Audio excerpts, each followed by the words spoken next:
Welcome back to the Ostrich Running Podcast. Every runner knows the real journey isn't measured in miles. It's the questions we wrestle with along the way. Today, on the Ostrich Running Podcast, we're reflecting on our conversation with Dr. Jaimie Lusk and how running can be a path to healing or a detour around the work we still need to do. We also dive into the new partnership between Salomon and Warner Brothers and what it could mean for the future of trail and ultra running. And finally, we're going deeper, asking the question every endurance athlete has to face eventually. Is it the finish line that defines us, or everything it took to get there? Let's lace up for a different kind of run today. This is the Ostrich Running Podcast. Cue that intro music.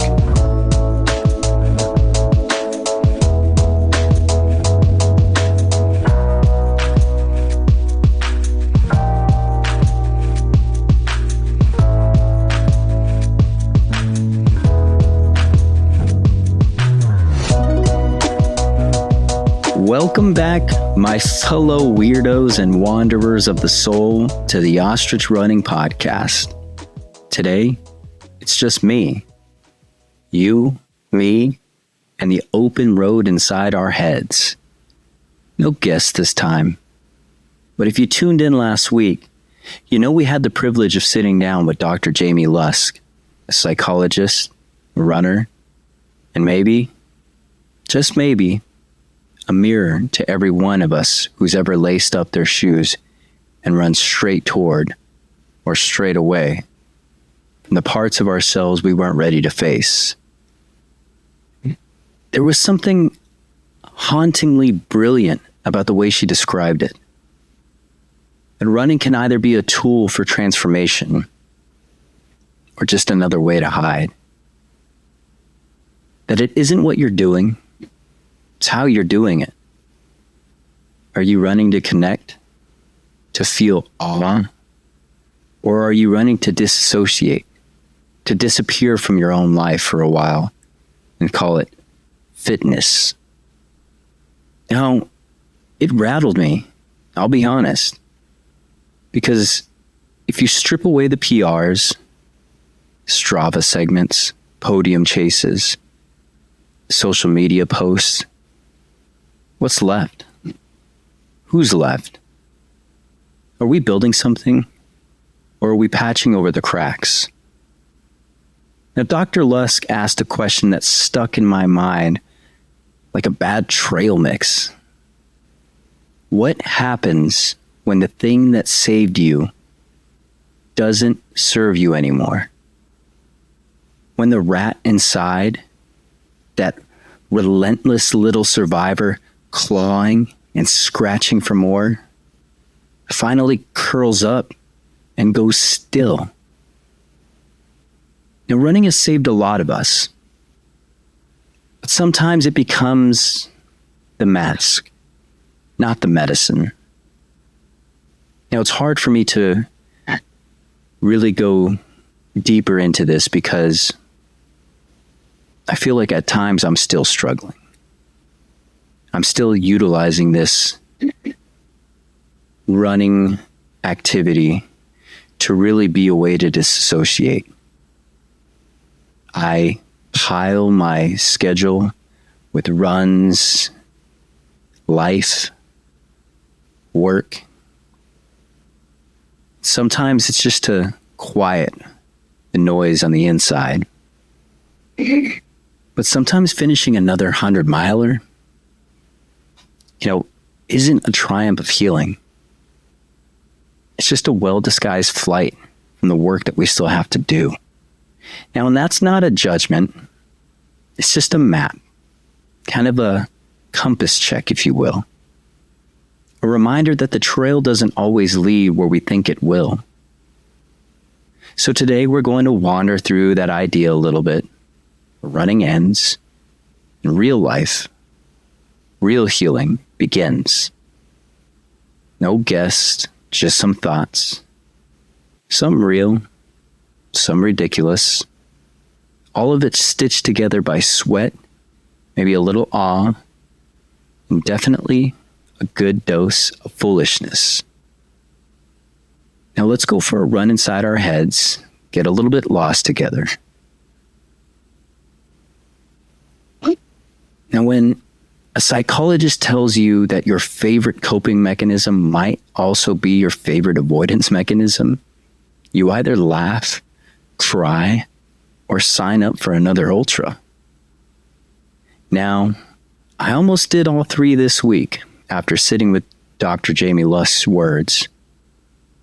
Now, it's one thing to celebrate running as therapy, the moving meditation, the release, the endorphin glow.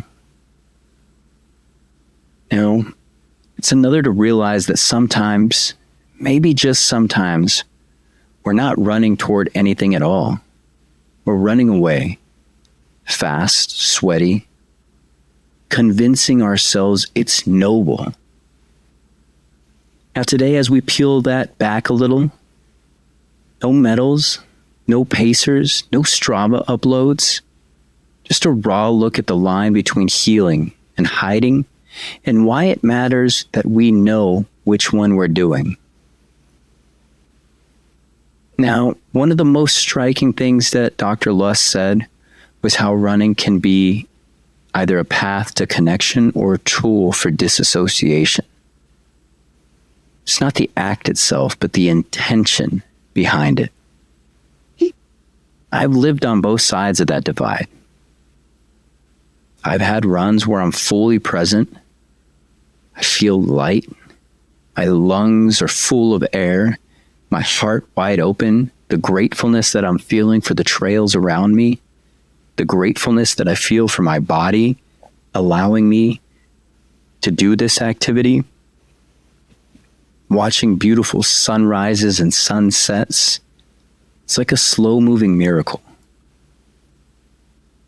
I've also found myself deep into a death march, miles into the wilderness, not chasing clarity, but trying to outrun whatever I didn't want to face that day. Same trail, same shoes, but one version filled me up, and the other just numbed me out.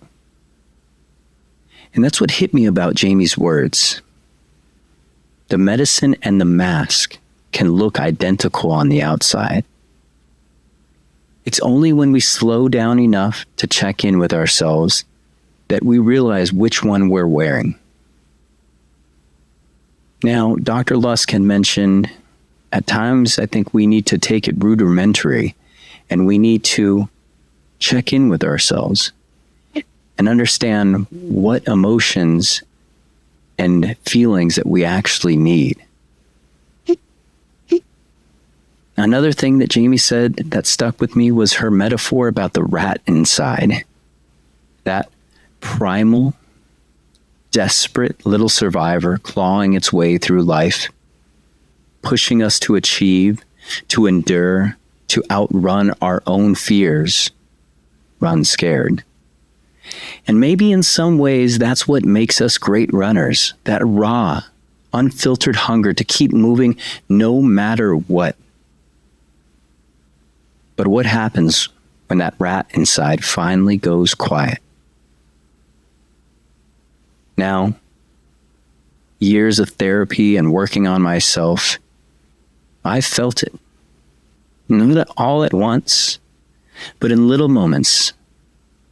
After becoming a parent and realizing that some of the decisions I were making were only serving a more selfish plan. Building this career, surviving the storms I once thought would drown me. That old scrappy engine that drove me started to sputter. The fire was still there, but it flickered differently. It wasn't desperation anymore. It was something calmer and honestly a little bit scarier. Now, right now, that rat is still inside me, clawing its way, not as ferociously as it once had, but it's still there. But if that rat went silent tomorrow, would I still run? My co-host and I have talked about this. What do you do when that rat inside is quiet? Who are you, Nick? Will you still chase the finish line if it wasn't the only thing holding you together? It's a question that deserves more than a knee-jerk answer, because running can be fuel, but it can also be that crutch. And knowing which it is might be the most important checkpoint we ever hit. One of the deeper threads Jaimie touched on, and it hit me like a delayed lactic acid burn, was the idea of hedonic adaptation. When we constantly chase high-reward activities like PRs, podiums, or new races, our brain's dopamine receptors start to down-regulate. Meaning the first time you hit that big goal, it's fireworks. The second time, it's still good. The 10th time, you barely feel it. That rush might fade. The sugar hit weakens. And running can start to feel like chasing a ghost. But if you learn to lace up not just for dopamine, for that quick win, that excitement of pre-race jitters, that finish line selfie, but also for the serotonin and oxytocin, the connection, gratitude, belonging, that's when the long-term joy kicks in. Now, maybe the next PR isn't shaving another 5 minutes off a marathon. Maybe it's the sweaty, tear-soaked hug you give a friend at mile 80. Maybe it's the sunrise that you didn't post. The joy that sticks isn't always the one with a medal attached to it. And before we move on, I want to leave you with a few questions. Not checklists. Before we move on, I want to leave you with a few questions, not checklist questions. Not what's your next race kind of questions. Deeper ones. The kind that tap you on the shoulder at mile 45 when your headphones die and you're left with nothing but yourself. And first, am I running towards something or away from something? And be honest, because sometimes what looks like ambition is just fear dressed up in carbon-plated shoes. And the second, what would running look like if it were self-compassion, not self-punishment? Would you still sign up for that race? Would you let yourself take a recovery week without guilt gnawing at you? Now, I know I suffer from that. When my day's at end and I know I still have a run on the books, and sometimes life didn't allow me to do it, yet power up, find myself on that treadmill, moving for 2 hours. But is it okay to just do that? And last, could you just press pause for a week? Not a day, not a taper, a full week, and still like the person that you meet? If the answer scares you, you're not alone. It scares me too. But maybe asking is the first step toward a better answer. So while we're busy interrogating our souls, asking the hard questions about why we run and who we're becoming, the world around us isn't exactly waiting. The running industry is sprinting forward, faster and flashier than ever. New partnerships, new technologies, new spotlights.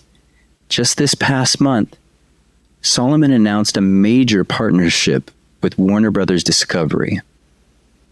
A move that could seriously change how the world sees trail running. More cameras, more coverage, more energy, but also more questions about how we keep the spirit of the sport intact. Let's dive into that.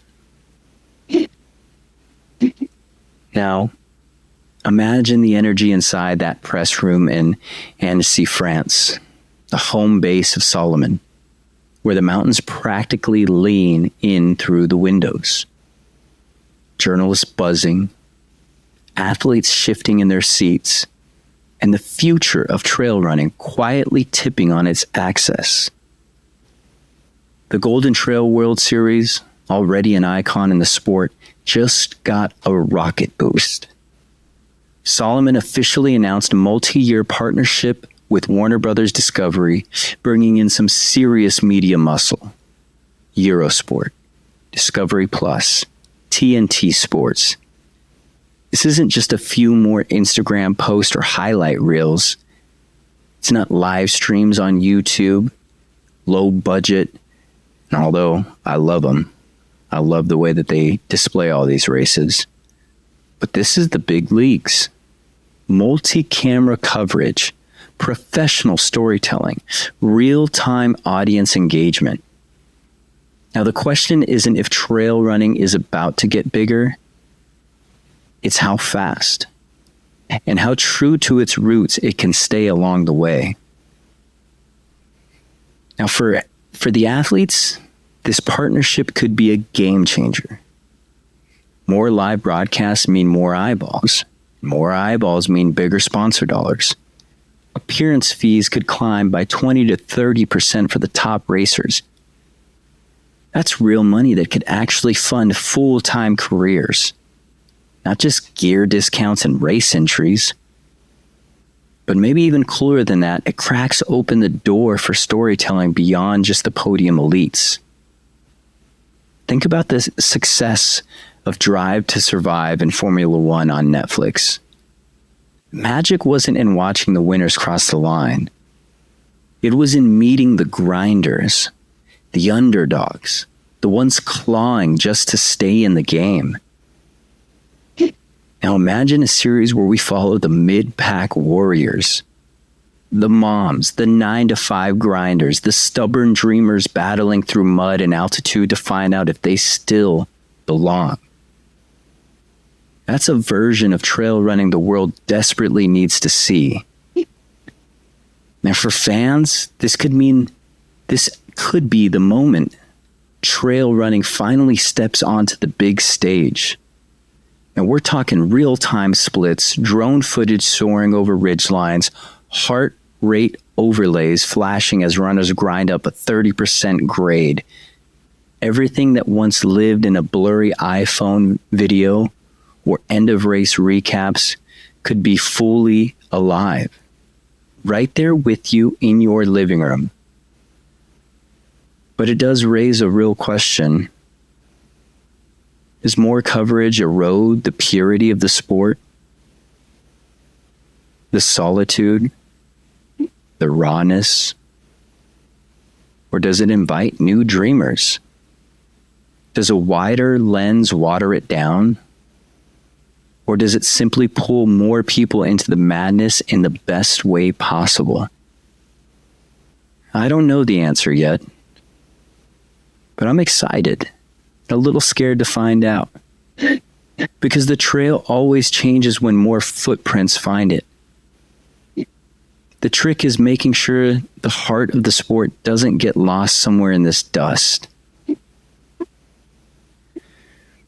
Now, from a brand builder's point of view, and yeah, you better believe I'm thinking about ostrich running here. This is a massive opportunity. When a sport scales up, so do the opportunities for micro brands like ourselves to sneak in the back door and become a part of the culture. Imagine custom drop bag kits branded with hilarious, ridiculous slogans. Imagine the Ostrich's Trail Flow Travel Bidet being featured at Golden Trail World Series 8 station under a sustainability station sign, turning eco-consciousness into something runners actually laugh about and remember.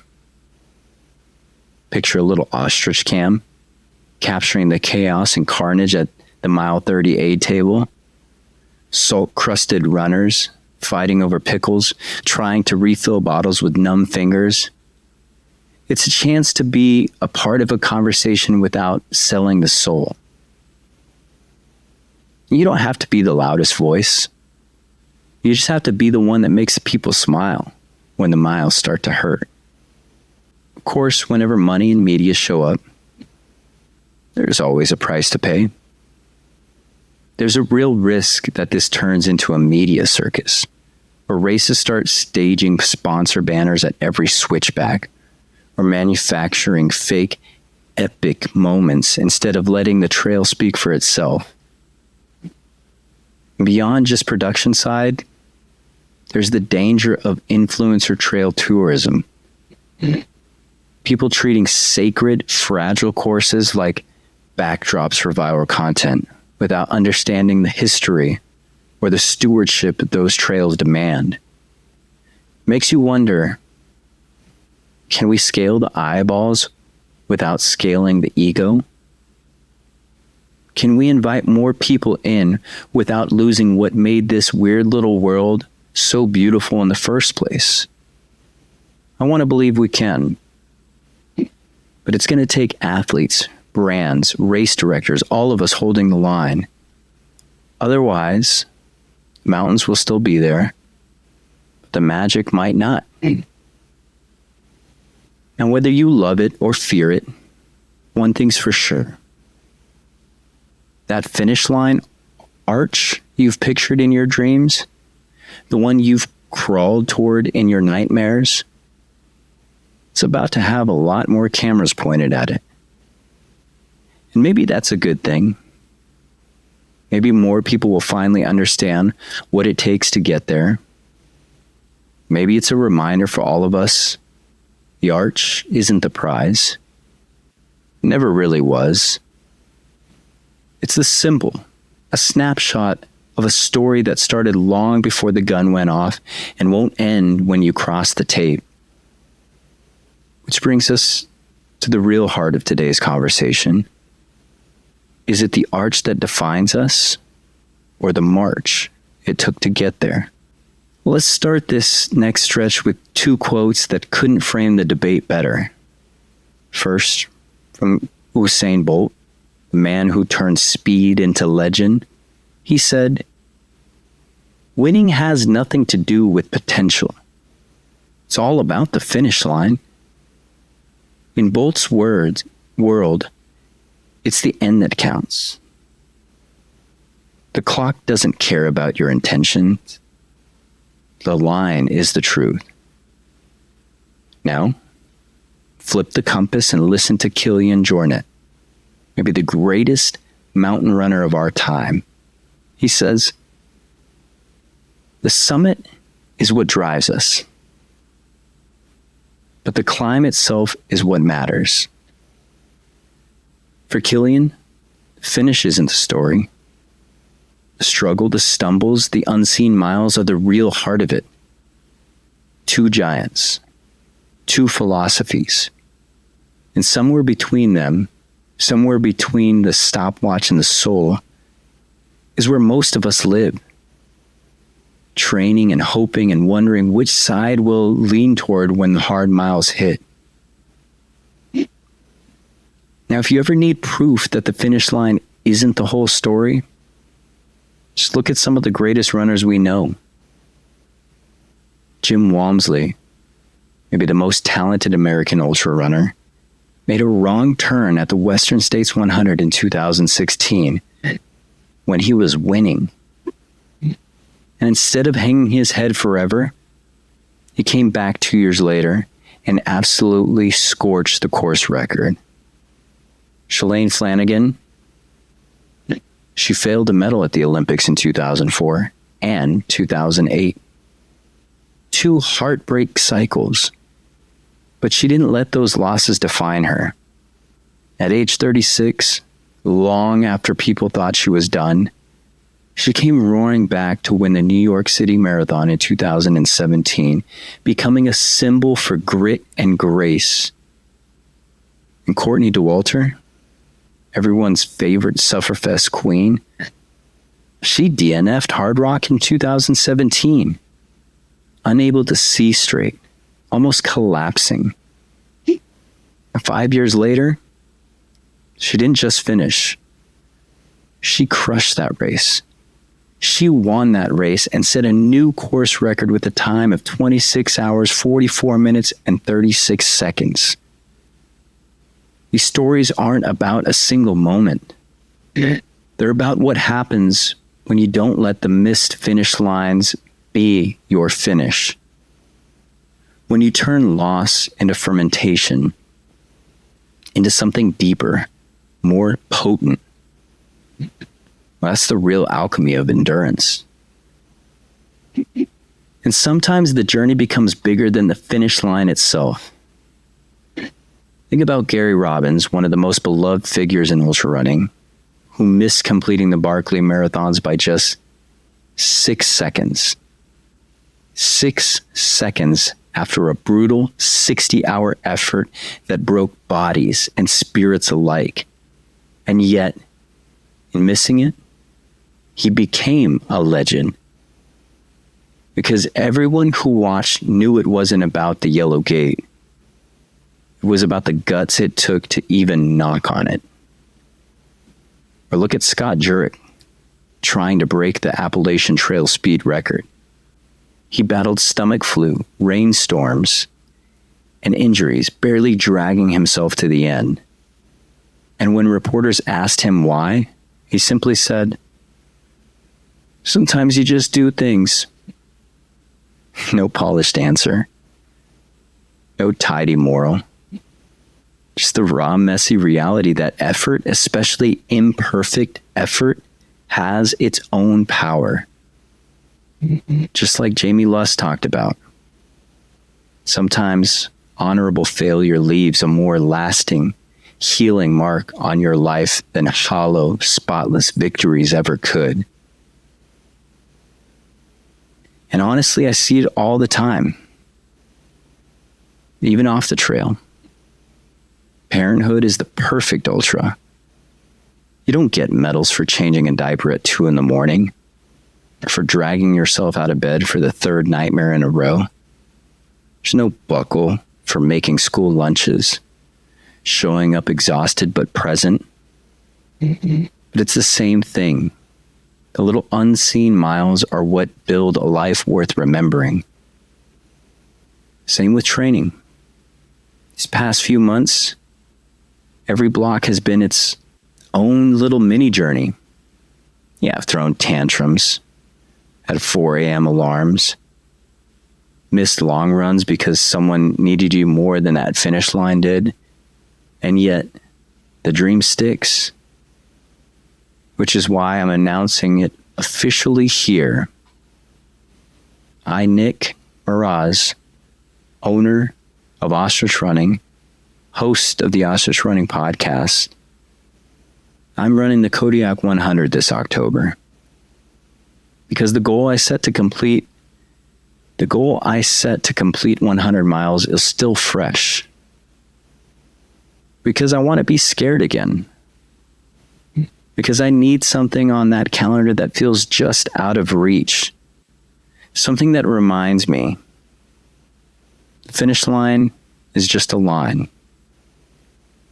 But the courage to chase it is the real win. And before we close this out, I want to throw a challenge your way. Think about your own life right now.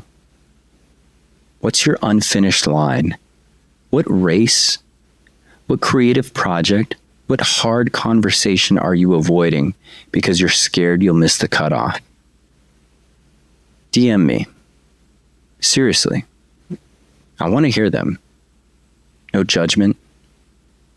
No coaching advice, unless you ask, even though I don't think I'm the person to give you coaching advice.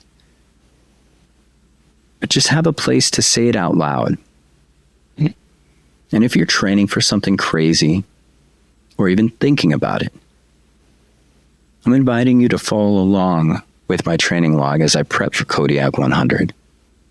I'm sure you'll be seeing my posted updates, these ugly selfies, probably a few rants about how tired I am, how many miles I logged on a certain day. But honestly, let's build our own little virtual long-run audio club. Place where the finish lines don't matter nearly as much as the steps we're taking right now. And please, continue to tag Ostrich in all your workouts. I love to see it. It's okay to brag. Just tag for the brag. I feel like all of you out there motivate me. When I see you did miles, I want to share it with the world too. It motivates me. It gets me out of bed. It challenges me and it connects me to our community. And I love it. So here's the deal. Finish line is just a photograph. It's the journey, the messy, scratched, sometimes blurry negative that makes the image possible. Some of those negatives, man, they're stained with tears. Not my tears, because I still haven't cried yet, but I will get there. Mud, electrolyte spills, and 1,000 tiny failures that nobody else ever sees. But without them, there's no story, no triumph, no you. Wherever you are right now, whether you're chasing a buckle, changing a diaper, grinding through a job you don't love yet, or clawing your way back from something you thought might break you, just keep moving forward. Keep a little bit of that awe in your pocket, a little humor in your heart, and maybe even a little travel bidet tucked in your drop bag. I'll see you out there on those trails. Keep running scared. Cue that outro music.